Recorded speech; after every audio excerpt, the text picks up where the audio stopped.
Welcome everyone to the creative Tanay YouTube channel. আগের দিন আমরা ফ্লিপকার্ট দিয়ে অর্ডার করেছিলাম বোট রকার্স অন জিরো নেকব্যান্ডটি। তো আজকে দেখে নেওয়া যাক এই বাজেটে এই নেকব্যান্ডটি নেওয়া ঠিক হবে কি না। বক্সে কী কী অ্যাক্সেসরিজ থাকে সে তো সবাই জানে, তো আর টাইম নষ্ট না করে সোজা চলে যাওয়া যাক নেকব্যান্ডে। নেকব্যান্ডের বিল্ড কোয়ালিটি যথেষ্টই ভালো, আর পোর্টস অ্যান্ড বাটনও সবই আছে। এছাড়া রয়েছে বোটের ব্র্যান্ডিং। নেকব্যান্ডটির প্লাস্টিকের কোয়ালিটি বাজেট অনুযায়ী ঠিকঠাকই আছে, আর রাবারের অংশটিও যথেষ্ট ফ্লেক্সিবলও।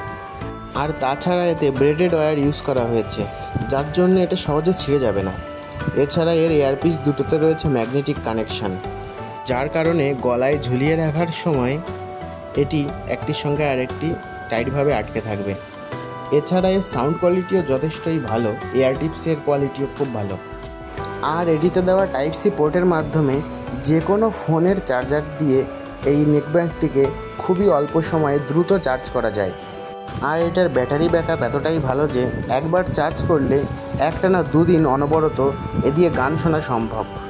তো 7,800 রুপির বাজেটে এই নেকব্যান্ডটা one of the best neckband. বাকি ভিডিওটা ভালো লাগলে লাইক এবং কমেন্ট করে জানাতে ভুলবেন না। এরকম ভিডিও আরও দেখতে চাইলে চ্যানেলটি সাবস্ক্রাইব করে বেল আইকন প্রেস করে রাখুন, আর ভিডিওটি ভালো লাগলে বন্ধুদের সাথে শেয়ারও করতে পারেন।